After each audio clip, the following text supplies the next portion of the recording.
Namo tassa bhagavato arahato samma sambuddhassa. Namo tassa bhagavato arahato samma sambuddhassa. Namo tassa bhagavato arahato samma sambuddhassa.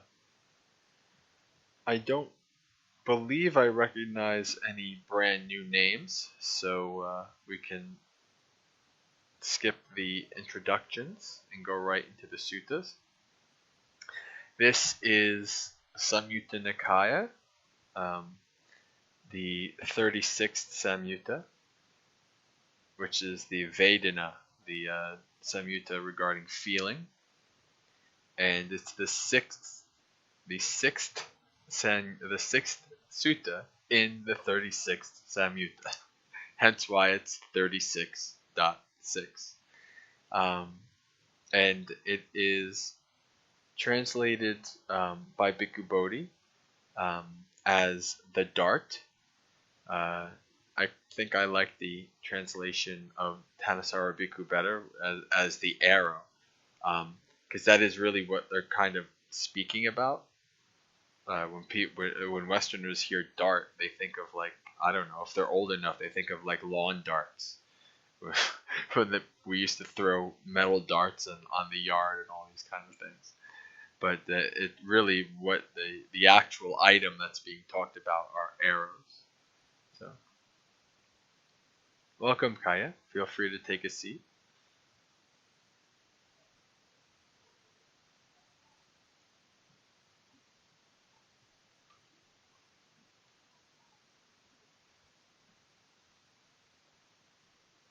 So this is one of my favorite suttas.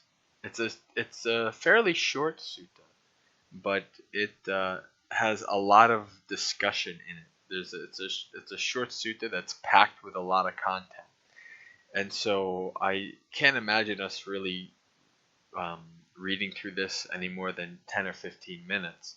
But I think we could have a lot of good discussion out of it as well.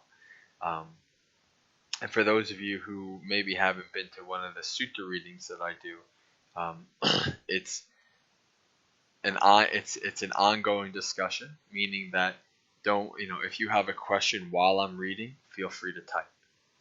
You don't have to wait till I'm done at the end of the sutta or anything like that. I'll also tend to stop at various points if I feel like some explanation is needed, and I'll do some explanation from there. So let's begin. Bhikkhus, the uninstructed worldling feels a pleasant feeling, a painful feeling, and a neither painful nor pleasant feeling. So what is an uninstructed worldling? That's all of us. But basically those who are not noble disciples, which is the next. The instructed noble disciple too feels a pleasant feeling, a painful feeling, and a neither painful nor pleasant feeling. So a noble disciple is somebody, a practitioner of the path, who has reached at the very minimum of Sotapanna, stream enter. So these are the noble disciples. And to a certain extent, if you're a meditator, if you're a practitioner, you can, to a certain extent, not be one of the uninstructed worldlings, but not to the full extent of somebody who would be a noble disciple. Welcome, men. Feel free to take a seat. So that we're saying that. So this is saying that an uninstructed worldling and an instructed noble disciple both feel the same thing. And indeed a Buddha as well, an awakened being, feels painful feeling, pleasant feeling, and neither painful nor pleasant feeling. So I guess also I should discuss what Vedana is.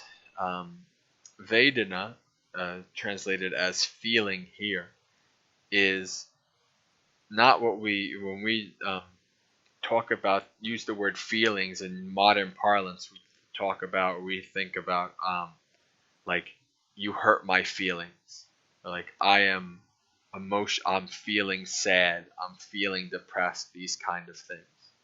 Um, Now, while that is an aspect of this, it's not necessarily that, it isn't the full definition of feeling. So when we talk about painful, pleasant, and neither painful nor pleasant feeling, we're talking about the basic experience of having an experience of feeling. I have contact with this phenomenon. I smell something, I hear something, I feel something in the body. And that contact um, moves into a feeling. And so we feel what we feel, and that feeling might be pleasant, painful, or another word people would say is neutral, instead of neither painful nor pleasant feeling. Well, people might ask, well, what's an example of a neutral feeling?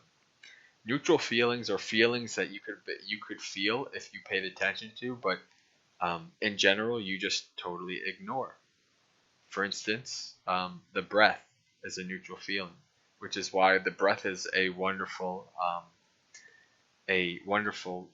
meditation object because of this, right? The breath is always working. It's always active, no matter what you're doing. From the time you're born to the time you die, you're breathing.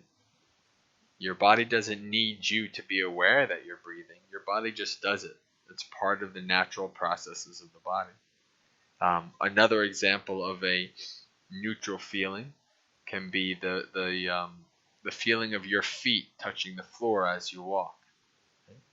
Unless unless you have some kind of pains in your feet, um, or something to that effect, you don't pay attention to the feeling of your foot touching the floor.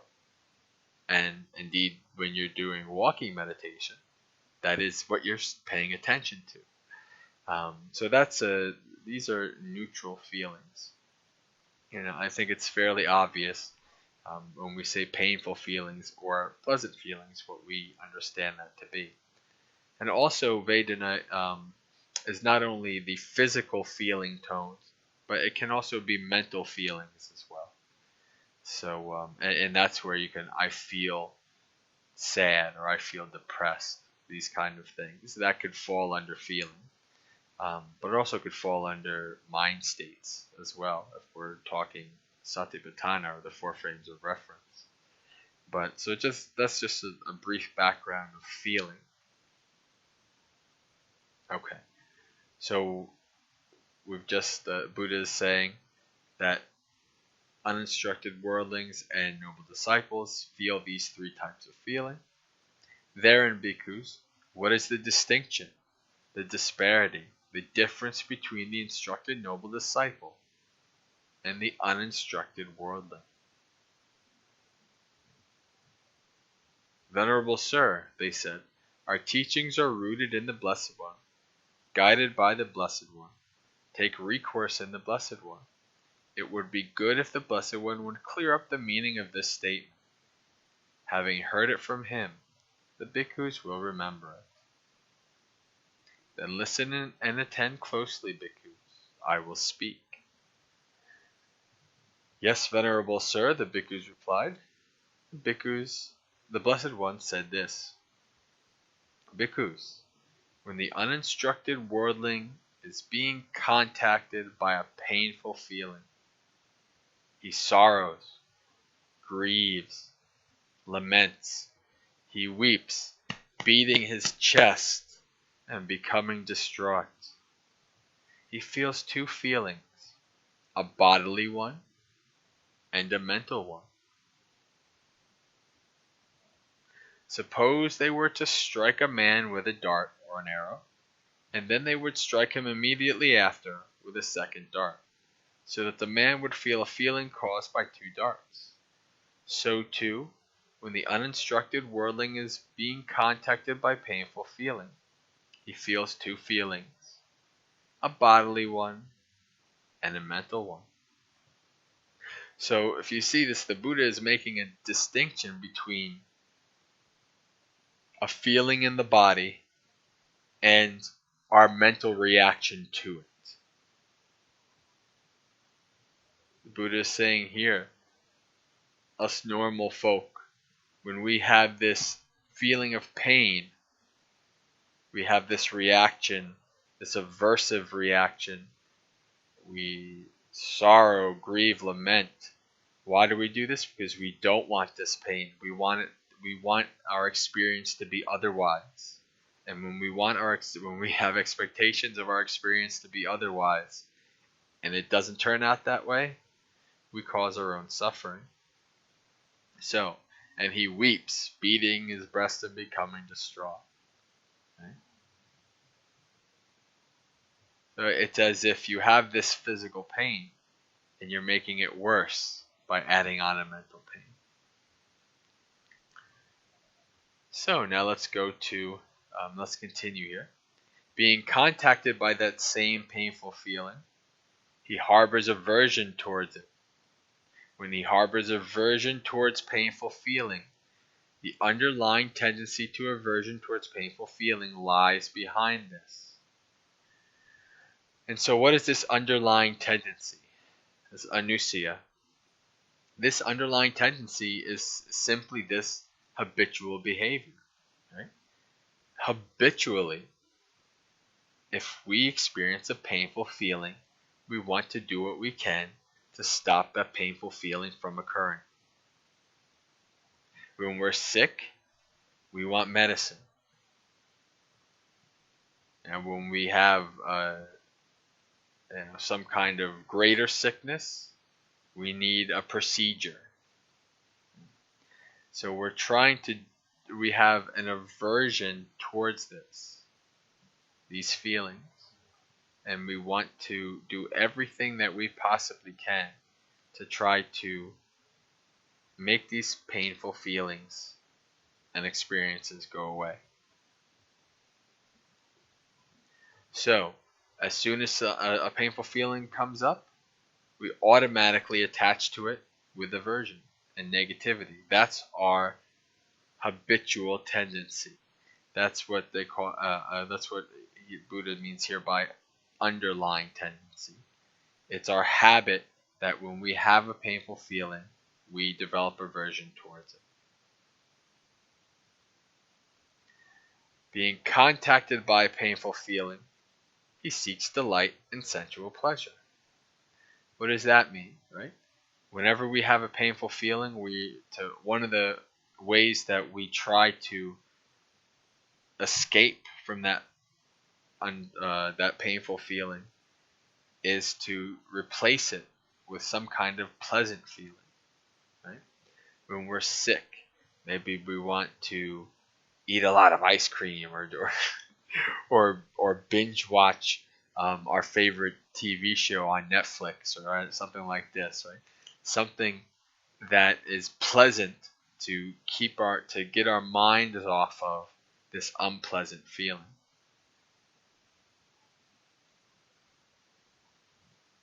So you're trying to replace this unpleasant feeling with sensual pleasures.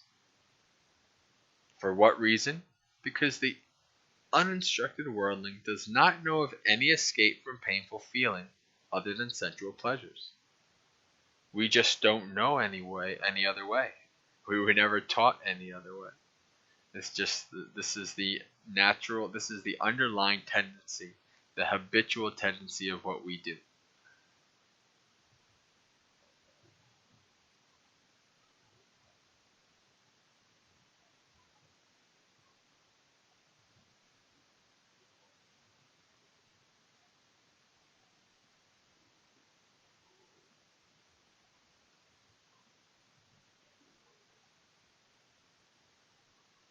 Yeah, I guess I would say it's aversion definitely plays a part in that.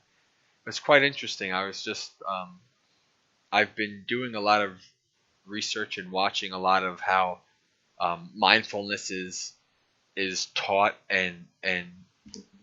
um, and the secular, like, secular mindfulness and stuff like that. I'm trying to learn more about it. Um, and I watched a TED talk about this doctor who uses mindfulness with chronically pain people who have chronic pain.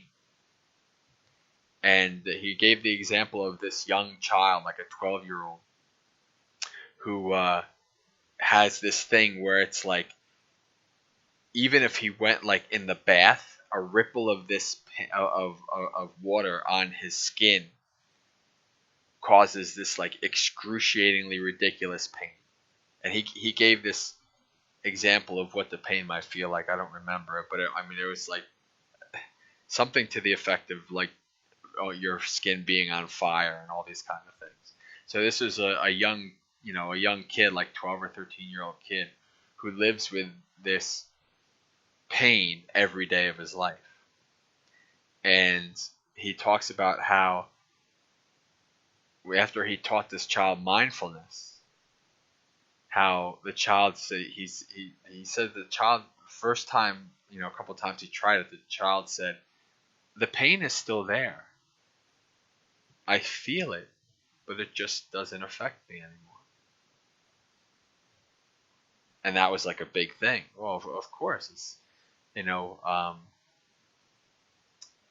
when you don't try to push it away, when you don't have aversion, when you just see it as pain, it doesn't. It's not as painful. That's been my experience when I'm dealing with pain in meditation, um, or any kind of sickness or whatever. If I add aversion to it, it always makes it worse. If I observe the pain just as it is, without this aversion, it's still there. It's still a feeling. But it's not a feeling that totally takes control over you to the point where you have such aversion and negativity in your mind. So this is an interesting, a powerful habit, powerful ability that comes from developing meditation, developing this practice. So where did I leave off? He doesn't know an escape from painful feeling other than sensual pleasures. Let's see, Bhikkhu Bodhi has a note here. Let me see, does he say? Okay. Nope. Okay. When he seeks delight in sensual pleasures, the underlying tendency to lust for pleasant feeling lies behind this. So you're replacing one end of craving and attachment with the other.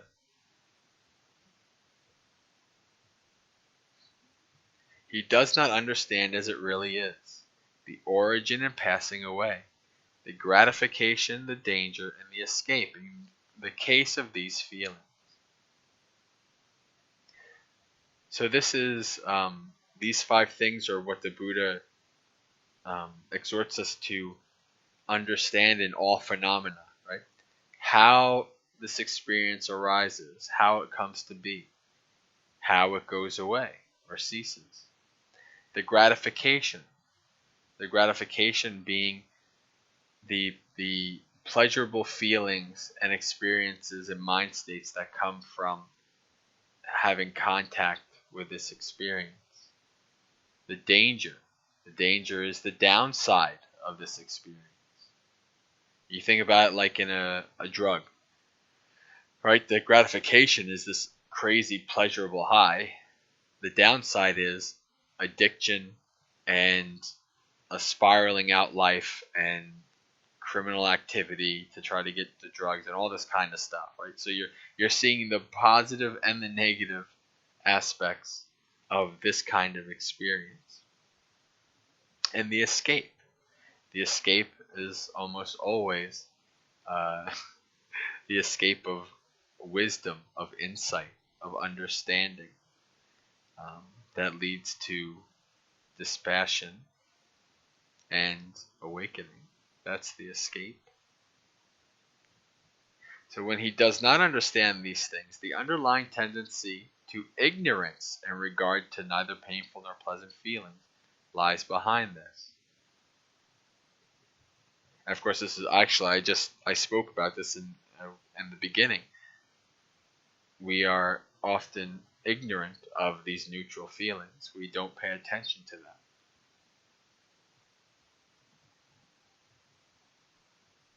When we are able to pay attention to them, if you're able to pay attention and to really know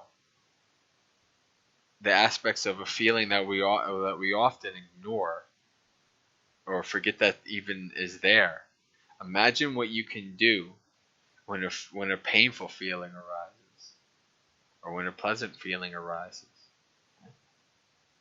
Training yourself to see these experiences deeply and not just be taken away on a roller coaster ride by our habitual tendency.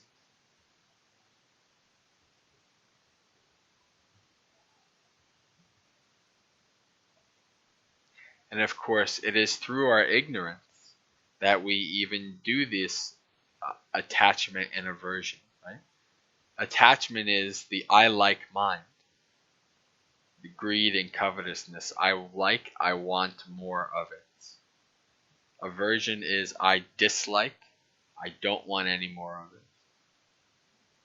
Both of those come from the root of craving.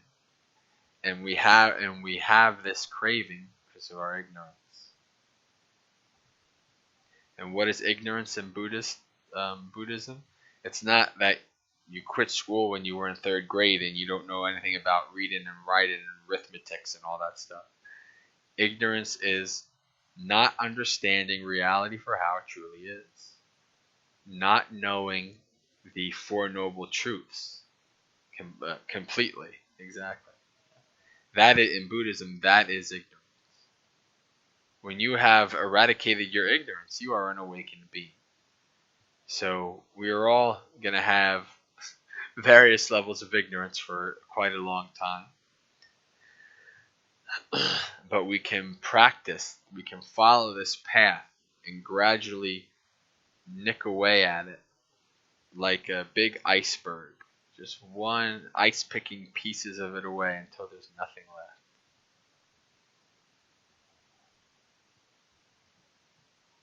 left. Okay. If he feels a pleasant feeling, he feels it attached. Just like I said, I like this feeling, I want more of it. If he feels a painful feeling, he also feels it attached. How does that make sense? If you feel the painful feeling, you are attaching to it, right? You are paying attention to it with aversion. You are not just letting it go, letting it be. So yes, you can even attach to painful feelings. If he feels a neither painful nor pleasant feeling, he feels it attached. This bhikkhus is called an uninstructed worldling who is attached to birth, aging, and death, who is attached to sorrow, lamentation, pain, displeasure, and despair, who is attached to suffering, I say.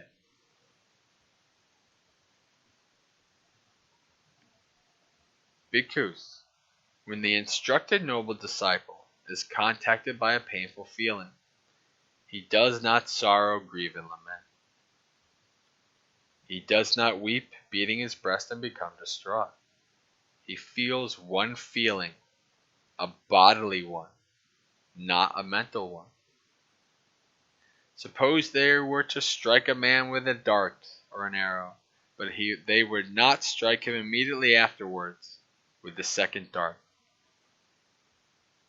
Every time I hear this, I read this part, or I think about this part, I think of maybe you've ever had experience of hearing about the myth or seeing it on like TV or anime of like ninjas and people like catching arrows in mid-flight and things like that, or like somebody throws like a dagger at somebody and they catch it right before it goes into their chest. I always have that view. So it's like when you are able to have the painful feeling but not the mental feeling, it's like you're like a badass ninja or something. You just stop the dart from hurting you. You don't have to take that second arrow. The first arrow is unavoidable. And actually, there's a modern saying that is quite interesting. I first found out about this through military friends. Apparently it's a motto in special forces, and the motto goes like this: pain is inevitable, suffering is optional. Buddha said that in this sutta almost 3,000 years ago. The pain is inevitable because we have this body, just like the Buddha was talking about being attached to birth, aging, death. Because we have this body, we will have pain, we will have sickness, we will have aging, we will have illness. That is just part of having this body. We don't have to add the extra suffering, the mental suffering onto it. Through this practice, we can gradually let that go. That's one of the most important aspects of this practice, because you have a choice. It's hard to see it if you're not a noble disciple. But it's still, for all of us, it's hard to see that, especially if we're in pain. But the training helps us to, at the very least, be a bit more aware of our reactions to the pain. And as we train ourselves more, we gain that a little measure of control over it, right? We don't have to attach to it and make ourselves suffer mentally for it. And that's what the Buddha is saying.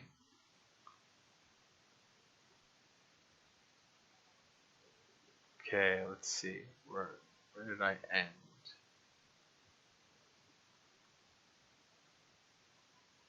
Okay, so too, when an instructed noble disciple is contacted by a painful feeling, he feels one feeling, a bodily one, not a mental one. Being contacted by that same painful feeling, he harbors no aversion to it. The Buddha actually had painful feelings. You can see it right in the suttas. Now there's various things that happened to him where he had different painful feelings related to them, and even there's a wonderful sutta called Aging in the Anguttara Nikaya, where they show the Buddha as like basically like a 79-year-old man, this very very old, and he's sitting there warming his back on the last rays of the sun as it's setting, and Ananda, who's his attendant, is like massaging his limbs, and he says, "Wow!" He says, "Wow, Buddha, you really look old. You used to look all like very gleaming and very young and all this kind of stuff." And the Buddha's like, "Yeah, pretty much. Those who are suffering, those who are subject to birth, are subject to old age and sickness and all these kind of things." So even the Buddha himself has these pains, but the difference is, just like as here, he harbors no aversion towards it. Since he harbors no aversion toward painful feeling, the underlying tendency to aversion towards painful feeling does not lie behind this. At this point, the person who has this experience has trained themselves, has changed their habits so that their underlying tendency to aversion is gone.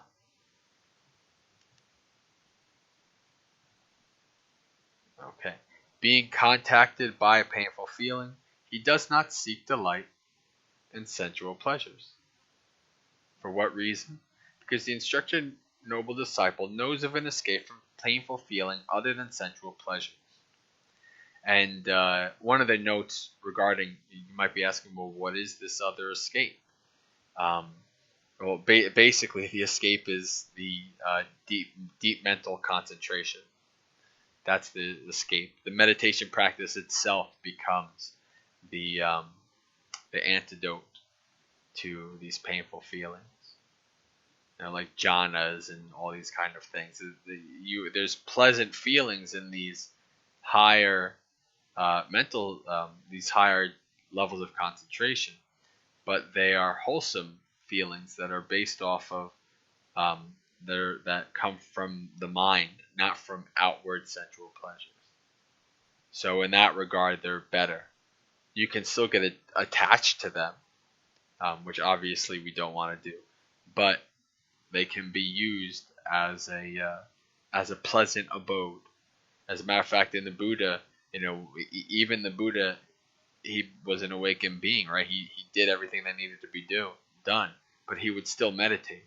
He would still he would take a break and he would go into these deep levels of jhana as a kind of a restorative practice.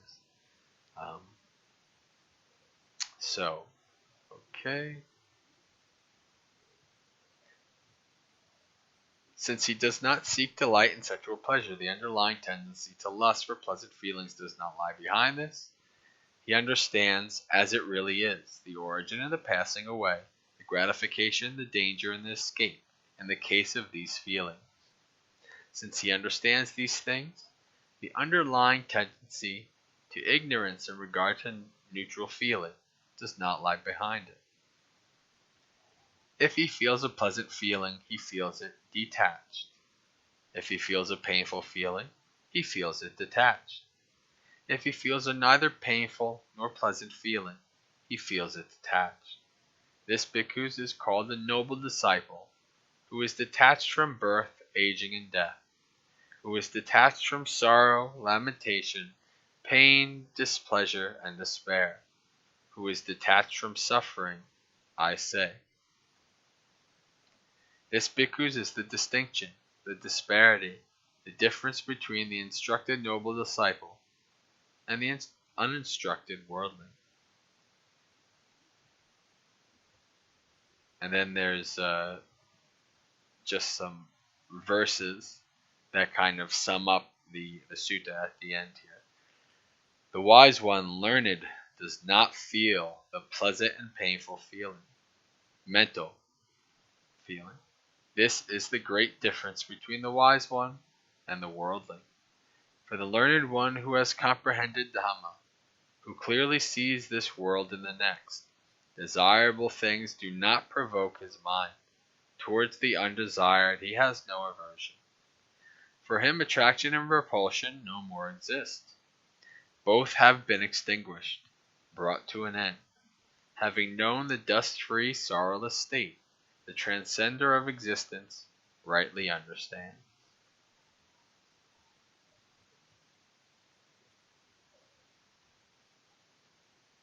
And that is the end of this sutta. Do we have any comments or questions other than Wolf in the corner there? Because I see your comments already.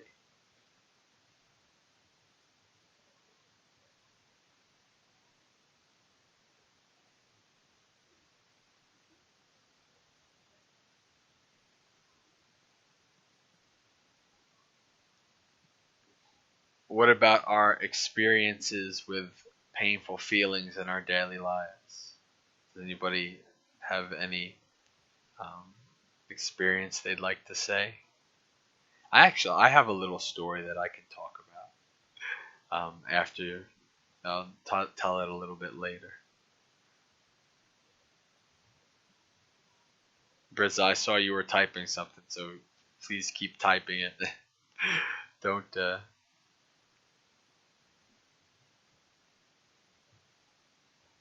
Sure, Dar.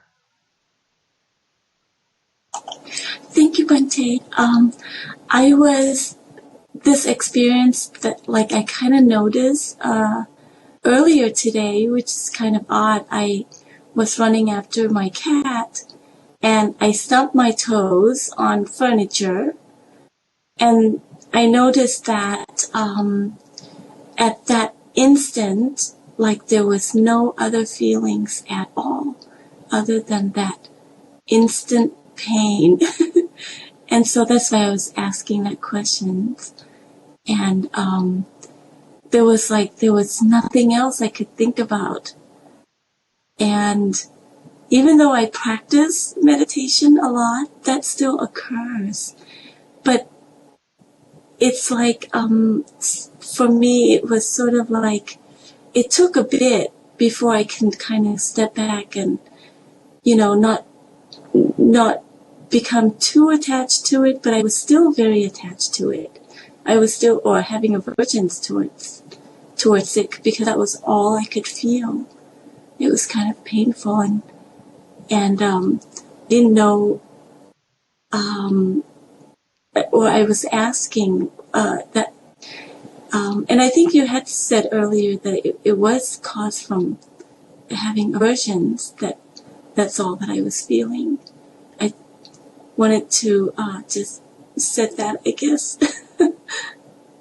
Okay, back to you. Well, you could have um, when a painful feeling arises. It's obviously it's going to take center stage of your awareness, right? And that's the body is meant. It's supposed to be that way because the body is saying, "Hey, there's something wrong." If you didn't have that, there are people I know that there's this I think it's a neurological disease where they literally feel no pain, and how dangerous that is in their life. Like, they could, have this huge laceration and they wouldn't even feel it. They wouldn't even know that they got cut, right? And so they have all people who have this disorder. Actually, it's very, very hard for them to live long because they of not feeling pain. So it's the natural, the body's function is to show you, okay, this is painful, right? And so normally when we have a painful feeling, it is so overwhelming that we feel like that we can't do anything else. But I think what I try to do is I try to, as soon as that happens, I try to become the observer. Like I'm stepping back from it and I'm observing it. And when you do that, that's when you are able to step back from it, you take away, you make it not self, right? You're just observing, you're just saying this body, you're just seeing that this body has pain. And you don't the attachment is a lot less. It's almost like you're kind of like being the doctor um, who is observing the pain of another patient, right? The doctor doesn't feel it. The doctor just can observe it through devices or how the person, um, how the person is acting physically and these kind of things. So the other thing that I tend to do, um, which I'll tell my story now, is I tend to use metta. If I use metta basically when I do anything screw uppy in life, pretty much just to myself, I give myself metta. But one of the things that I used to do um, before I became a monk, I was very heavily into lots of different exercises, and endurance events, and uh, marathon running, and doing all this stuff. And I did this with this one of my favorite things that I used to do was called a go ruck. It was this military. Basically, you pay ex special forces guys to put you through 12 hours of hell as a team. Yes, and the very first one I ever did was one of the most overwhelmingly painful and brutal things I've ever done in my life. And part of that was carrying a 2,000 pound um, boardwalk tie for 8 hours out of the 12. And so there was 33 people in the team. 27 of those people had to be under that tie for us to move it. So you had, I don't know, divide 2,000 by 37. I don't know what that, but you had a lot of weight, and so you had a lot of pain. And I can just remember being in that experience and just practicing metta and just trying to observe it and not let it overwhelm me. And well, one of the things I'll always remember about this experience was when we finally, at the end of it, it starts at like what 1 o'clock in the morning, and it goes until about 1 o'clock the next day. So you're just doing this crazy stuff for 12 hours. And I can remember, oh, what do I do? It's like, anyway, I can remember that when we finally put that huge piling down for the last time, everybody else was kicking and cursing at it.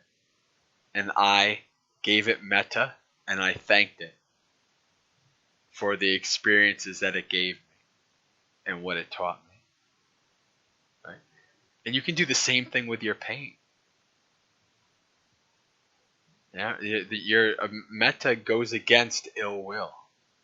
Metta and ill will is not just for other people or other beings. It's for yourself as well, for your mind, for your body. This horrible body, this horrible, hateful, painful body, right? But metta counteracts that. Two things: metta and insight. Metta is a concentration technique, right? It goes against ill will as well, but it's a samatha practice. It helps you lead to tranquility, to serenity, to peacefulness, and that helps you develop insight. So you can do both of these things when you have pain. You know, Bhikkhu Bodhi, who is probably one of the most well-known monastics, he has had severe, almost constant or almost daily migraine headaches for 40 years, something like that. And there's a couple talks where he talks about dealing with pain and through the practice and these kind of things. So we do have techniques, and we do have the abilities to maybe not make friends with the pain, but not hate it either, not try to push it away, not try to make it be something other than it is, or try to drown it out with sensual pleasures.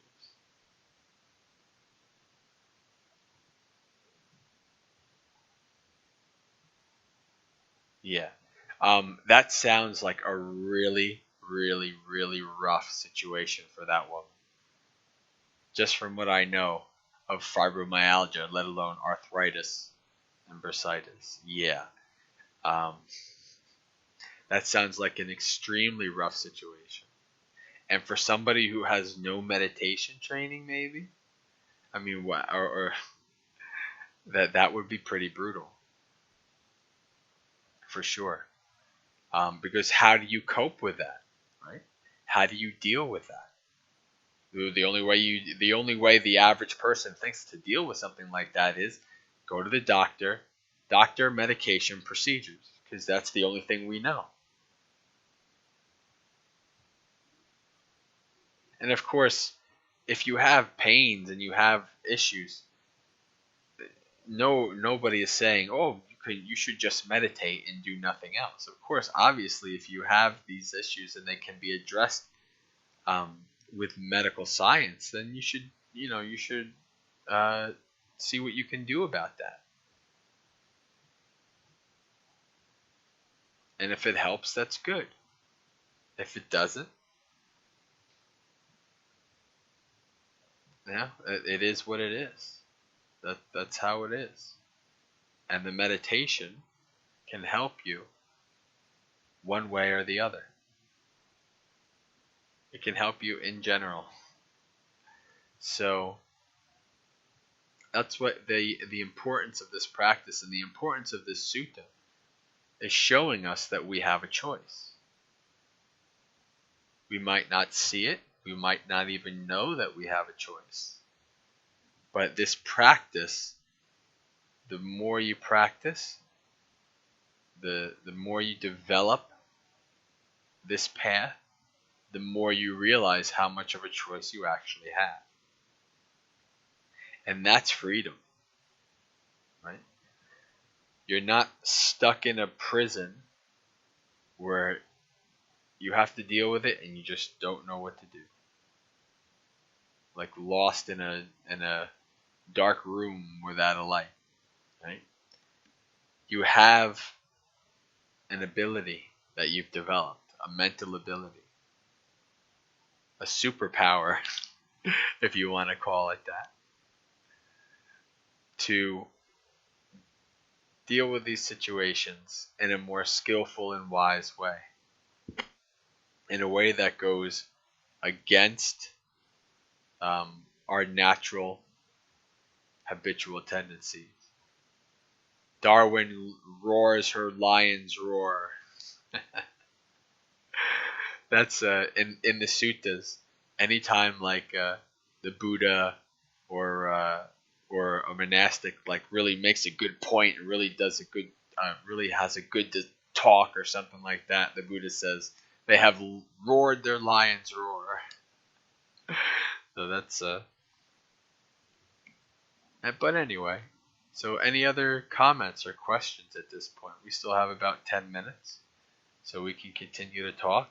If not, we can end early. Bante. Yes. Hi. I was gonna say something. Um, what if like somebody who's like say somebody who has like fibromyalgia or like they're some kind of like physical condition that makes it very difficult for them to meditate. Like say like if they have pain or something that's constantly at the forefront of their like awareness, like it makes it difficult to like concentrate and stuff. Like what can those people do?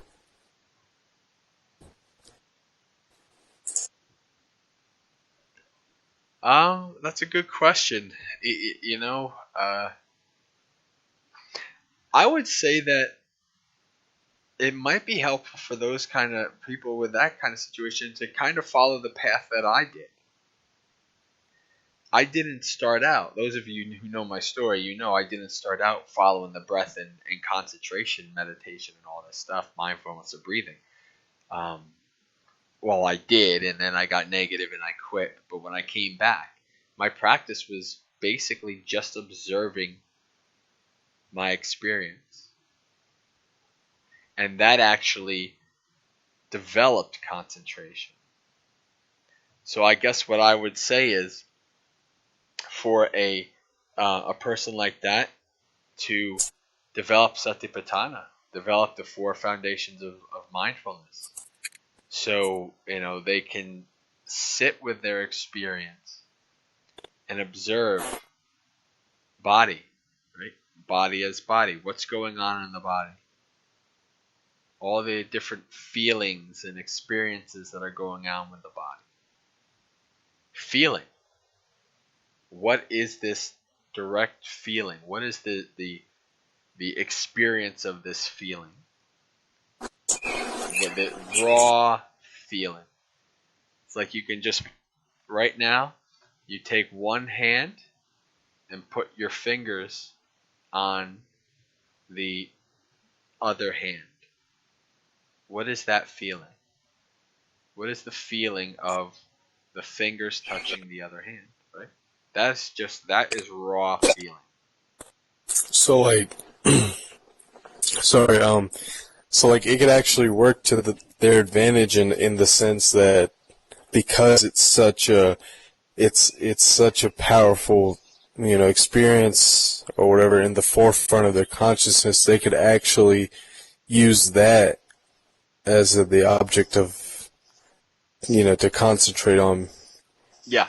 So they might be able to use that. Mm-hmm. I mean, obviously it's going to be unpleasant, but like, because it's so pronounced, it might make them easier to develop concentration. Yeah. So you have we have the body and the feelings, right? Those are two. Those are the first two of the foundations of mindfulness. The next two are the mind, right? And this is the definition of it's the general tone of the mind, the general feeling tone, or well, maybe I shouldn't say feeling tone because that mixes up with feeling. But so a mind that is filled with attachment, a mind that is filled with aversion. So like, I am depressed, right? What is a mind like that is depressed? But what is a mind like that is sad? What is a mind like that is happy? These kind of things. So that's understanding mind as mind, right? And you can also see this is going on with the body. This is the feelings I'm having with the body. And this is what my mind is doing in reaction to that. And of course, the last one is dhammas. This is often translated as mind objects. The mind objects really are, the biggest mind objects are thoughts. So thoughts that are arising in your mind because of the feeling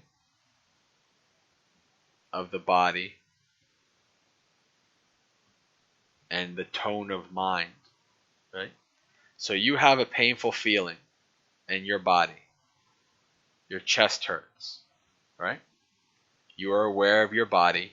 You are aware of the feeling of the hurting coming from your body. And this practice is to just observe it, right? But when you're doing that practice, you're going to notice, well, what is that feeling doing?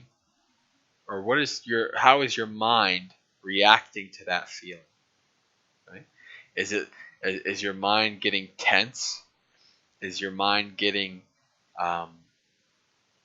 like a contracted mind that is just like tightening up like a ball, right? And this aversion,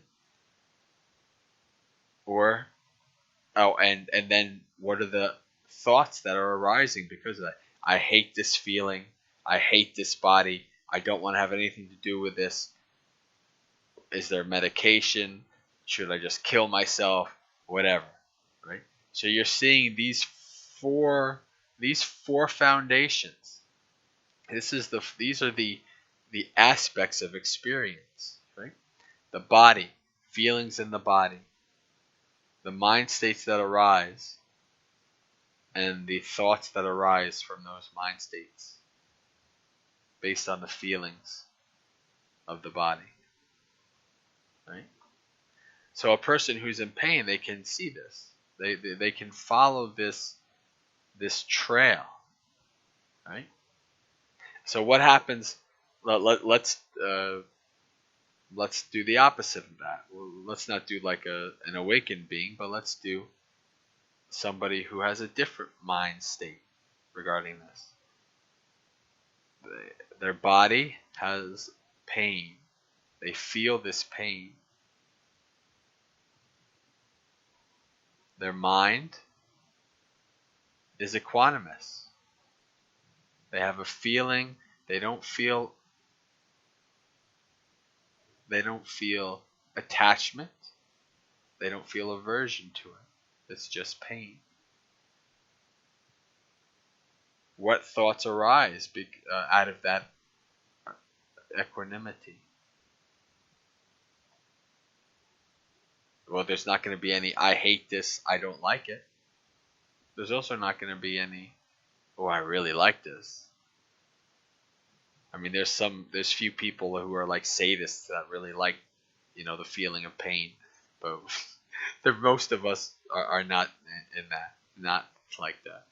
So you can, your mind, if you are running on autopilot, right? Your mind and your thoughts just run like on a roller coaster in reaction to your body and feelings in your body and experiences externally. But a practitioner can take that aspect and see, okay, well, my mind is this way, but I don't have to accept that. I don't have to, and I can change how I view this experience. And I've trained myself to do this. And eventually maybe you train yourself to the point where the old habitual tendencies are so diluted that one time you feel pain, but whoa, I'm okay. My mind is not cringing into a ball. These thoughts are not invading me. I don't like this. I hate this. All these negative, aversive thoughts. Yeah, this pain sucks, but I have a body, and therefore I'm going to have pain, just like I have pleasure. And I can use this pain as an object of practice. I can use this pain to help me move down along this path. It can teach me just like anything else in my experience. And when you can view your pain like that and have a measure of control where you're not getting taken along for the ride, then you're able to keep this equanimity, and that allows you to keep contentment and peace and not be taken in by the ups and downs of life.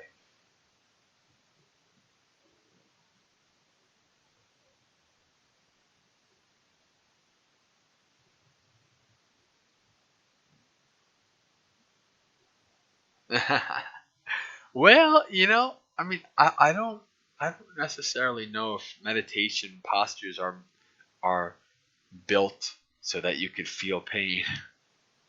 I think it's just that us Westerners never sat in them. We didn't grow up sitting on cushions on the floor, and so it's painful to us. And of course, you can use that experience, right? Now, of course, you could always just meditate in a chair and do an end run around that. And as a matter of fact, the deepest states of concentration I've ever been in were in a chair. And it was a lot of that did have to do with I wasn't dealing with uncomfortableness of sitting and sitting on a cushion or sitting down. So there is some validity to that. But on the other hand, it really does teach you a lot in how to deal with unpleasantness of life. So I don't think I'd ever take back or change a thing of my experiences of sitting down. Even though it's been, very hard, even though it's been very negative in many aspects for me. And even though I almost sometimes wanted to just do walking meditation, I'm still glad I do my sitting meditation.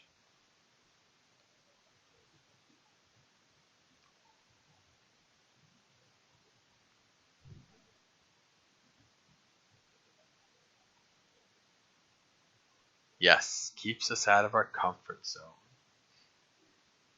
We won't learn or progress if we stay in our comfort zone.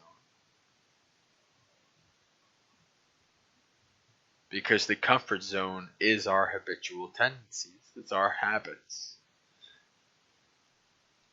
They wouldn't be our habits if we weren't comfortable with them. Or if we knew a better way, a better set of habits.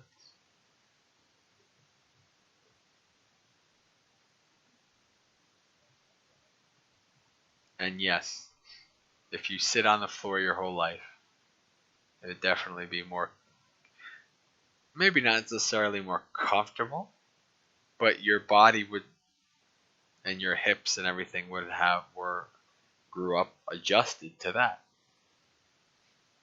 right?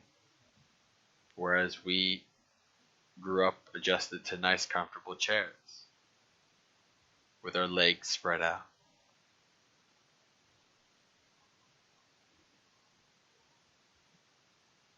Right now, actually, this is the only time that I sit in a chair in my life, sitting at the computer.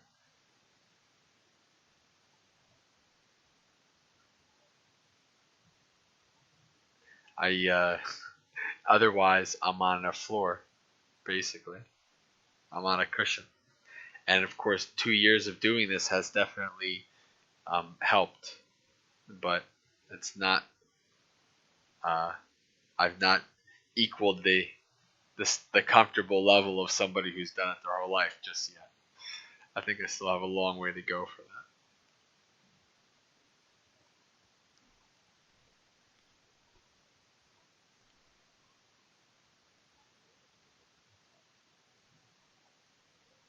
And also, high heels are torture.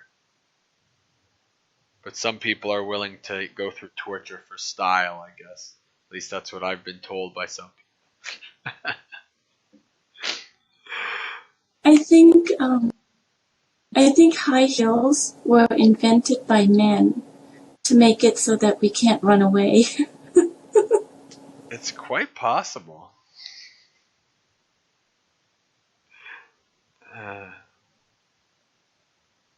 I'm just kidding. All I know is there was a time where men and women wore nice, loose-fitting robes and all these kind of things. And then we went really, really wrong, and we had tight things and pants and all these kind of things.